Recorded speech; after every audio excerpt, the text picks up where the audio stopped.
Salut! Bon alors aujourd'hui j'avais envie de vous faire la suite de Je reviens sur des lieux mauvais souvenirs mais version bon souvenir, au contraire. Je vous avais posé la question la dernière fois, oui ou non pour continuer ce genre de vidéo et j'ai eu un seul non et j'ai eu énormément de oui. Donc cette première histoire pour moi c'était en 1993. 1993 les gars!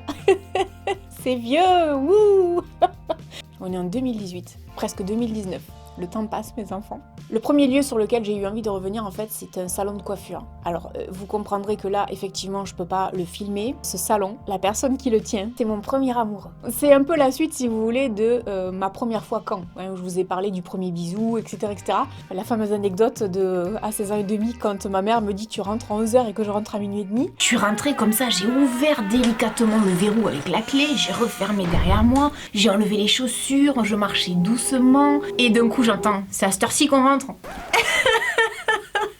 En fait, je suis restée bête et elle m'a pas dit autre chose quoi. La seule chose que j'ai répondu c'est oui, bah oui, à quelle heure tu voulais que je rentre? Et donc c'était lui et j'en garde un excellent souvenir, c'était quelqu'un de très très gentil mais il faut que je vous raconte une anecdote quand même.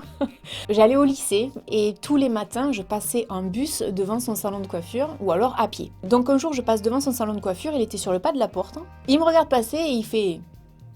les gros yeux comme ça. Je me suis dit, je sais pas, il y a un truc sur ma tronche qui lui revient pas, je sais pas. Et c'est comme ça que je l'ai remarqué en fait. Et je l'ai trouvé mignon, je me suis dit, oh mais il est chou. Je savais pas vraiment comment m'y prendre. Et quand je vais vous raconter comment je m'y suis prise, je suis sûre que dans les commentaires, il y a des gens qui vont me dire, t'as pété un plomb ou ça se passe comment? Oui, c'est un peu ça. Alors ce qui se passait, c'est que quand je terminais les cours, je me dépêchais de rentrer chez moi, je faisais mes devoirs, et que j'ai fini ou pas, sur les coups des 6h30, je repartais, je prenais le bus. Pour vous schématiser la chose, en fait, il y avait une grande avenue. Ici, il y avait la rue avec son salon, et donc en face, il y avait une autre rue. Et dans cette rue, il y avait des habitations. Donc moi, ce que je faisais, c'est que je me mettais dans cette rue. En fait, je guettais le moment où il finissait de travailler, parce que quand il avait fini de nettoyer son salon, il prenait ses affaires et il partait. Et comme je savais où est-ce qu'il allait après, je prenais mes jambes à mon cou, je traversais cette grande avenue dont je vous ai parlé tout à l'heure. Et puis après, hop, je revenais sur mes pas, tranquille, genre tout est normal, oh bah tiens, on va se croiser par hasard, tu vois. Ouais, je sais, c'est un peu chelou, hein. Et comme une fois, je l'ai croisé comme ça, et en fait, des fois, il traversait l'avenue pour être sur mon trottoir. En fait, à force de se voir, on se disait bonjour, hein, logique, hein, un peu comme quand vous voyez vos voisins, quoi, c'est un peu ça. Je me souviens que c'était fin novembre, début décembre, j'ai fait ça pendant un mois et demi, et après est arrivé le mois de janvier. Vous savez qu'en janvier, on a le mois entier pour souhaiter bonne année aux gens, et j'en avais profité, je crois que c'était la fin janvier. Un jour, j'ai pris mon courage à deux mains, je suis rentrée dans son salon, c'était un matin, je suis rentrée dans son salon, je lui dis bon, je crois que c'est les derniers jours pour se souhaiter bonne année, donc bonne année. Ce que j'ai essayé de faire, c'est de provoquer des rencontres tous les jours pour qu'il ait l'habitude de me voir. Maintenant, ce qu'il faut savoir, c'est que je ne savais absolument pas s'il était avec quelqu'un ou pas, j'en avais absolument aucune idée. Ça, par contre, c'était la grosse inconnue pour moi. Et quand j'y suis allée, il a été très très gentil et on a commencé à discuter comme ça. Et après, de fil en aiguille, régulièrement, quand il était dehors, j'allais le voir, on discutait et les choses sont faites en fait naturellement. C'est un super souvenir pour moi parce que, outre le fait qu'on a été ensemble pendant 1 an et demi, ce que je retiens, c'est que, en fait, j'ai jamais fait ça pour quelqu'un d'autre. D'attendre comme ça, de surveiller, ah ouais, t'es là, non mais attends, je vais aller là-bas. Non. En fait, quand je suis revenue sur les lieux, ça m'a fait sourire et je rigolais toute seule dans la rue.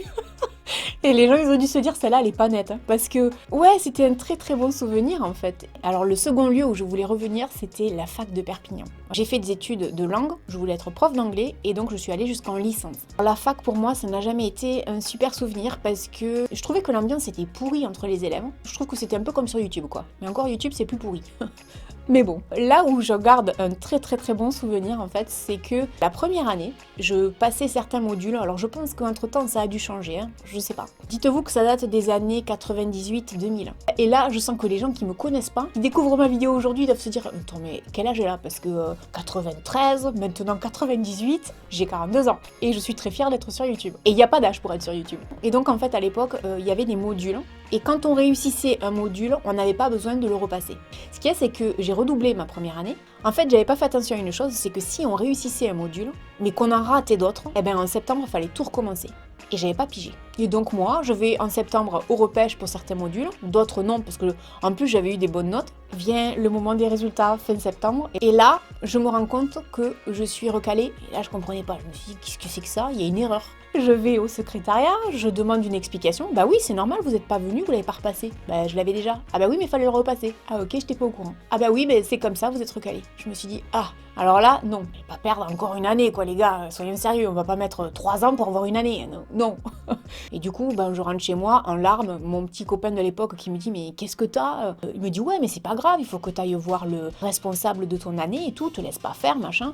Moi, j'y croyais pas une seconde, quoi. Il me dit, attends, moi je travaille cet après-midi, mais c'est pas grave, je vais poser ma journée, je viendrai avec toi. Ça, j'ai trouvé que c'était trop mignon, en fait. Je vais voir donc mon responsable qui me reçoit dans son bureau et il me dit, mais enfin, comment vous saviez pas, comment vous étiez pas au courant? Je dis, bah écoutez, je suis désolée, j'ai pas fait attention. Alors là, évidemment, il m'a fait la morale, oui, mais vous comprenez, et patati, et patata. Vous doutez bien de comment ça a dû se passer, mais pas méchant, mais il me faisait la morale. Et là, d'un coup, il me dit, attendez, voyons, si on reprend vos anciennes notes, celles où vous aviez été donc admises, et qu'on les ajoute à celles que vous avez réussi donc en septembre, voyons la moyenne que ça vous ferait. Et là, d'un coup, il se rend compte qu'effectivement, bah, j'aurais 11 ou 12 de moyenne, je sais plus. Là, il me regarde, il me dit, bon, je vais faire un geste exceptionnel, parce que ça, normalement, on le fait pas. Je vous remets vos anciennes notes, vous avez la moyenne et vous passez en année supérieure. Et vous sortez de mon bureau, je veux plus vous voir. J'ai cru que j'allais l'embrasser, le gars. Je crois que j'ai dû lui dire merci 10 milliards de fois. Et il m'a dit, attention, à la seconde année, je vous aurai à l'œil, vous me décevez pas. Ma deuxième année, je l'ai pas déçu, je l'ai eu du premier coup. Donc voilà. Mais c'est vrai que s'il avait pas eu ce geste-là envers moi, ben je serais jamais passée. Et je suis certaine qu'il y a des profs qui m'auraient dit, mais ma grande, tu t'es foutue dedans toute seule, tu te débrouilles. Et la chute de cette histoire, c'est que quand j'ai commencé à travailler dans l'immobilier, un jour, il est rentré dans mon agence. Il m'a pas du tout reconnu. Et il s'assoit devant moi. Il me parle de la maison de sa maman qui vient de décéder. Et on parle comme ça du prix, de la vente, tout ça. Quand la conversation est finie, je l'appelle par son nom. Et je lui dis, vous savez, je vous ai reconnu. Vous étiez mon prof de version à la fac de Perpignan quand j'étais en première année. Et grâce à vous, ben voilà ce qui s'est passé. Elle me dit, ah oui, je me souviens de cette histoire, etc. Elle me dit, je vous aurais pas reconnu. Je lui dis, bah vous avez dû voir tellement d'élèves que c'est normal. Mais j'ai jamais oublié ce que vous avez fait pour moi. Maintenant encore, je vous dis merci. Il était tout content. Et j'étais très très heureuse de le revoir. Et je garde un souvenir de lui extra. Alors que honnêtement, de vous à moi, vous le verriez dans la rue et je vous dirais, il est prof. Ma main coupée, qu'il y en a plein qui me diraient, ouh, il a l'air sévère lui. En fait, au fond, c'était quelqu'un de très gentil. Comme quoi, faut pas forcément se fier aux apparences. Mais moi, honnêtement, quand je suis allée dans son bureau, je me suis dit, il va me décalquer la tronche. Et il va me dire, écoute ma grande, t'es gentille, mais tu te casses. Mais en fait, non, vous voyez. Et quelque part, il a changé un peu ma vie. Ça m'a fait chaud au cœur là aussi, parce que je me suis dit, il y a vraiment des gens dans la vie qui sont là pour vous aider. Et ça, c'est formidable. Le dernier lieu où je voulais revenir, alors c'est pas du tout à Perpignan, c'est à Agen. Je suis née à Villeneuve-sur-Lot, donc le pays des pruneaux. Et ensuite, avec ma maman, on est allé vivre à Agen. Toute petite, à l'âge de 2 ans. Je me souviens encore de ça, à quel point ça m'a marqué. On habitait toutes les deux dans un appartement au dernier étage d'un immeuble qui était situé rue Roussanne. Et vous savez pourquoi je me souviens du nom de cette rue, alors qu'il y a plein de noms de rues dont je me souviens plus du tout? Parce qu'il y a marqué roux dedans. Et j'étais très très rousse quand j'étais petite. Et Roussanne, ça me... Vous voyez? Parce que j'étais très très marquée par le fait d'être Roussanne. Je vous ferai une vidéo là-dessus un jour. Elle était très très compliquée pour moi. Mais c'est pas la question du jour. Et en fait, j'ai un super souvenir là-dessus. Donc je suis allée sur Google un peu comme ça pour voir un peu comment c'était. Et je me suis rendu compte en fait à quel point tout avait changé. Ça fait probablement 40 ans que je suis pas revenue là-bas. Et c'est vrai que de le voir comme ça m'a donné envie d'y aller. Donc en fait, comme je vous l'avais déjà dit, c'est ma maman qui m'a éduquée. Mes parents à l'époque étaient divorcés. Et ce qui était rigolo, c'est que je me souviens très bien que dans cet immeuble, au rez-de-chaussée, vivait une petite fille qui avait à peu près le même âge que moi, je crois qu'elle avait 2 ans, toute seule avec sa maman également. Elle s'appelait Barbara. Vous imaginez si elle regarde mes vidéos, ça serait ouf, hein. Ce qu'il vous faut savoir au sujet de Barbara, c'est que j'étais fascinée par elle, parce qu'elle était noire. Et moi, je comprenais pas, quand j'étais petite et que j'avais 2 ans, je comprenais pas pourquoi moi j'étais blanche et pourquoi elle était noire. J'allais souvent jouer avec elle. Je me souviens que sa maman, elle était très très très gentille. Elle me faisait à manger quand j'y allais de temps en temps le mercredi. Et j'étais fascinée, je me souviens, par ces 2 femmes qui avaient la peau complètement à l'opposé de la mienne. Et ça me fascinait ça, parce que je me disais, mais comment moi je suis aussi blanche avec des cheveux très carottes, et pourquoi elles ont des cheveux crépus noirs avec une peau noire, comprenez pas. Et ça me fascinait et je voulais être pareil. Vous voyez quand on est petit, les questions qu'on se pose et pourquoi elle est pas comme moi et tout ça.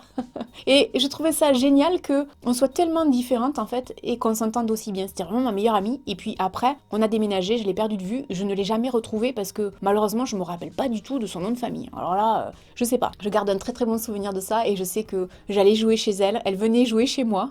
On avait que en fait le couloir à traverser et hop, je partais comme ça, ma mère me surveillait descendre les escaliers. C'est marrant à quel point je me souviens de ça, alors qu'il y a des choses que j'ai pu faire l'année dernière, je me rappelle pas. Et je me souviens qu'à l'adolescence, j'étais pote avec des copains de classe qui étaient branchés à fond basket. Moi, j'étais hyper fan de Michael Jordan. Genre, je me disais, quand je serai grande, je veux me marier avec quelqu'un comme Michael Jordan. Bon, je suis pas mariée et j'ai jamais été avec quelqu'un comme Michael Jordan. Et c'est pour ça que de temps en temps, quand je fais des vidéos de mode où j'ai fait des astuces, etc., je mets, si je peux, des photos de femmes noires, des photos de femmes asiatiques, le plus possible de gens différents, parce que je sais qu'il n'y a pas que des blancs qui me suivent, et que pour moi, c'est important de montrer aux autres que c'est pas parce qu'on est différent par rapport à une couleur de peau, une couleur de cheveux, que vous et moi, on n'est pas pareil. Et à chaque fois, on me le reproche quand je le dis, parce qu'on me dit ouais, mais c'est politiquement correct, etc. En fait, pas du tout. J'ai tellement souffert quand j'étais jeune d'être rousse que je suis devenue blonde quand même. Et pendant 20 ans. Donc, ça marque les gens. Donc, ce n'est pas politiquement correct quand je le dis. Je le pense sincèrement. Si vous me connaissiez dans la vie, vous ne penseriez pas que c'est du politiquement correct. Mais je peux pas vous empêcher de le penser si vous voulez le croire. Ben, vous voulez que je vous dise, je suis contente d'avoir fait cette vidéo parce que ça m'a donné le sourire tout le long. Voilà, j'espère que cette vidéo vous aura plu. N'hésitez pas à me laisser un commentaire, à me dire quels sont pour vous les lieux qui vous créent de super bons souvenirs comme ça et qui vous font vous sentir bien. Et puis, je vous dis à très bientôt dans une prochaine vidéo. Salut! A place where you'd hide your tears.